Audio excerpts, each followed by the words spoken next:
ఓం శ్రీ కార్తీక దామోదరాయ నమః. కార్తీక పురాణం 17వ అధ్యాయం.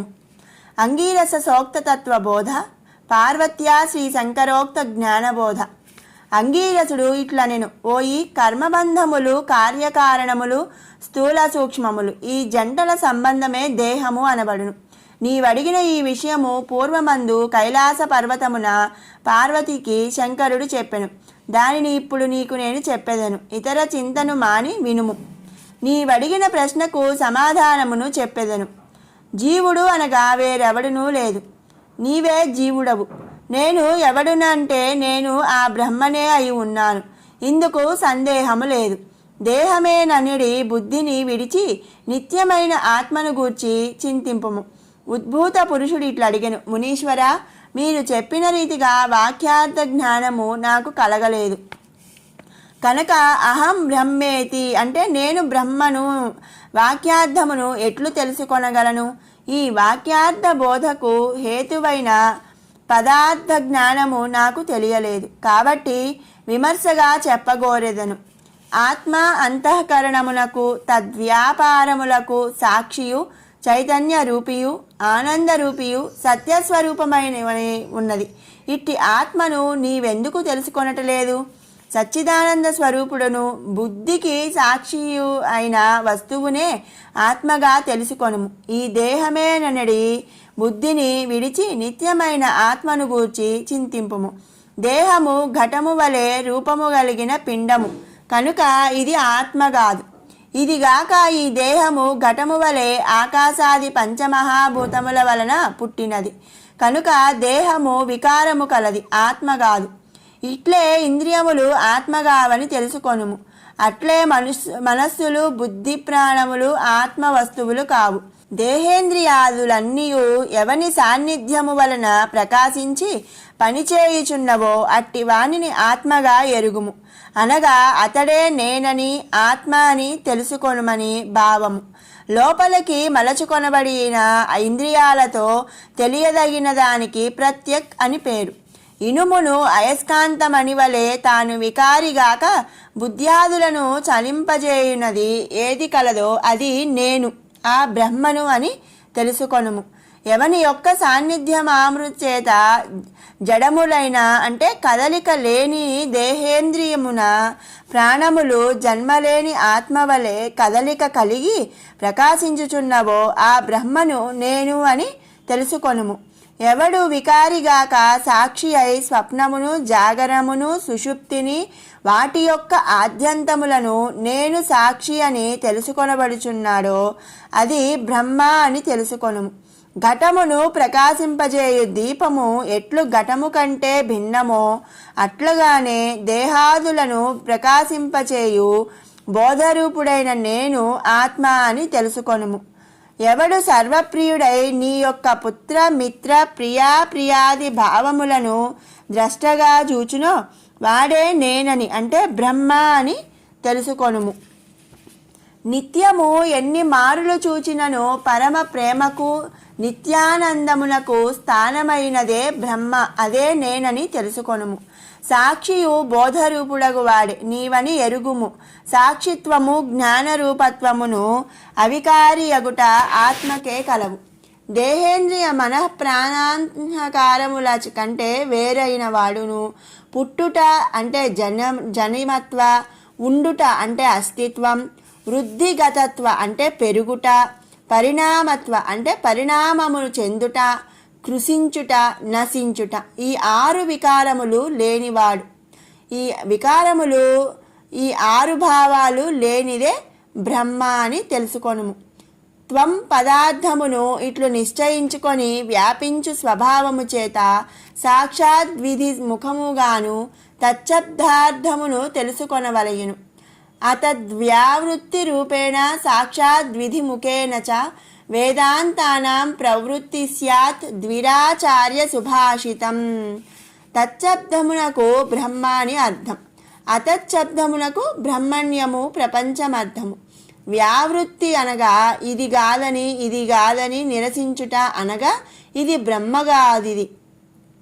బ్రహ్మగాదని దేహేంద్రియాదులను నిరసించగా మిగిలినది బ్రహ్మ అని భావము. సాక్షాత్ విధిముఖము అనగా సత్యం జ్ఞానం అనంతం బ్రహ్మ అను వాక్యములతో బ్రహ్మ సత్యజ్ఞానానంద స్వరూపుడని తెలుసుకొనవలెనని భావము. ఆత్మ సంసార లక్షణ విశిష్టము కాదనియు సత్యస్వరూపమనియు దృష్టిగోచరము కాదనియు తమస్సుకు పైదనియు అనుపమానంద రూపమనియు సత్యప్రజ్ఞాధి లక్షణయుతమనియు పరిపూర్ణమనియు చెప్పబడును. అతద్వ్యావృత్తి రూపము గాని సాక్షాత్ విధిముఖము గాని తెలుసుకొనదగినది ఆత్మస్వరూపము ఇదియేనని అర్థము. వేదముల చేత ఎవడు సర్వజ్ఞుడనియు సర్వేశ్వరుడనియు సంపూర్ణ శక్తివంతుడనియు చెప్పబడుచున్నాడో చెప్పబడినదో ఆ వస్తువే బ్రహ్మ అని తెలుసుకొనుము. నేనను నదియు బ్రహ్మయను నదియు ఒకే అర్థము కలిగినవి. వేదములందు ఎవనికి తదను ప్రవిశ్య ఇత్యాది వాక్యముల చేత జీవాత్మ రూపము చేత ప్రాణులందు ప్రవేశమును ఆ జీవులను గురించి నియంతృత్వమును చెప్పబడుచున్నదో వాడే బ్రహ్మ అని తెలుసుకోవాలి.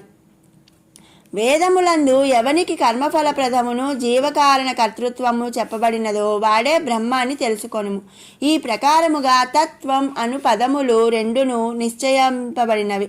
తత్ అనగా బ్రహ్మము, త్వం అనగా జవుడు అనగా నీవే బ్రహ్మవని భావము చెప్పబడినది.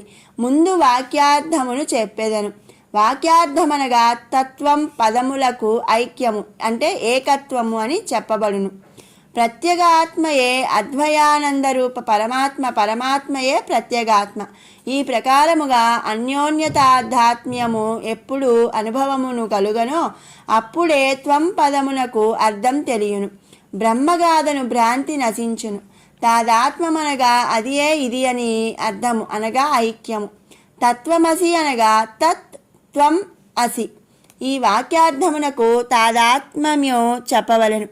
అప్పుడు వాచార్థములనియు కించిజ్ఞత్వ సర్వజ్ఞత్వ విశిష్టులైన జీవేశ్వరులను వదిలి లక్ష్యార్థములైన జ్ఞత్వము పరబ్రహ్మము గ్రహించిన ఎడల తాదాత్మ్యము సిద్ధించును. ముఖ్యార్థమునకు బాధ కలిగినప్పుడు లక్షణావృత్తిని ఆశ్రయించవలెను. ఈ లక్షణావృత్తి 3 విధములు. అందులో ఇచ్చట భాగలక్షణను గ్రహించవలను అనగా కొంత పదము విడిచి కొంత పదము స్వీకరించుట భాగలక్షణం అనబడును. తత్వమసి అందు సర్వజ్ఞత్వ కించిజ్ఞత్వములను వదిలి కేవల జ్ఞానాత్వత్వమును మాత్రమే గ్రహించిన ఎడల అభేదము సంభవించును. తత్ అంటే అది, త్వం అంటే నీవు, అసి అంటే అయితివి అనగా నీవే బ్రహ్మవైతివని భావము. సోయందే వదత్త ఇత్యాది స్థలమందును ఇట్లే బోధన చేయబడును. తత్కాల తద్దేశ విశిష్టుడగు దేవదత్తుడు ఏతత్కాల ఏతద్దేశ విశిష్టుడగు దేవదత్తుడు అను వాక్యములలో విశేషములను తీసి వైచిన దేవదత్తుడొక్కడే భాషించును.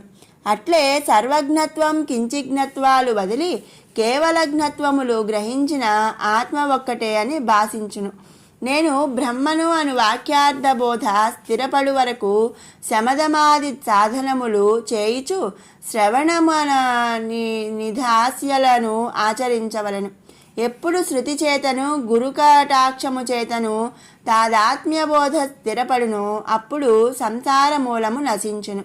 కొంతకాలము మాత్రము ప్రారబ్ధ కర్మ అనుభవింపుచుండి ప్రారబ్ధక్షయం మందు పునరావృత్తి రహితమైన మోక్షపదం ముంది నిరతిశయానందముతో ఉండును. కాబట్టి ముందు చిత్తశుద్ధికై కర్మను చేయవలను. ఆ కర్మ విధినంతయు గురువు వలన తెలుసుకొని చేసి తత్ఫలమును హరికి సమర్పించి విగతపాపుడై తరువాత ఆ పుణ్యము చేత మంచి జన్మ ఎత్తి శ్రవణాదులను అభ్యసించి విజ్ఞాని అయి కర్మబంధమును తెంచుకొని మోక్షమొందుదువు, ఇందుకు సందేహము లేదు. అంగీరస మునీశ్వరుడు ఇట్లు చెప్పగా విని సంతోషించి తిరిగి వాడిట్లడిగెను. ఓం శ్రీ కార్తీక దామోదరాయ నమః. 17వ అధ్యాయం సమాప్తం. శివానందలహరి 17వ శ్లోకం. ఫలాద్వా పుణ్యానాం మయి కరుణయా వా త్వయి విభో ప్రసన్నేపి స్వామిన్ భవదమలపాదాబ్జయుగళం కథం పశ్యేయం మాం స్థగయతి సమస్తం భ్రమజుషాం నిలింపానాం శ్రేణిర్నిజ కనకమాణిక్యమకుటైః. సర్వేశ్వర, నా పుణ్యఫల విశేషం వల్లనో నాపై నీకు గల అపారమైన కరుణ వల్లనో నీవు నన్ను అనుగ్రహించావు. కానీ నిర్మలమైన నీ పాదపద్మములను నేనెలా దర్శించగలను? నీ పాదములకు నమస్కరించడానికి తొందరపడుతున్న దేవతల సమూహం యొక్క రత్నాలు చెక్కిన బంగారు కిరీటముల ప్రభలు నన్ను ఆటంకపరుస్తున్నాయి.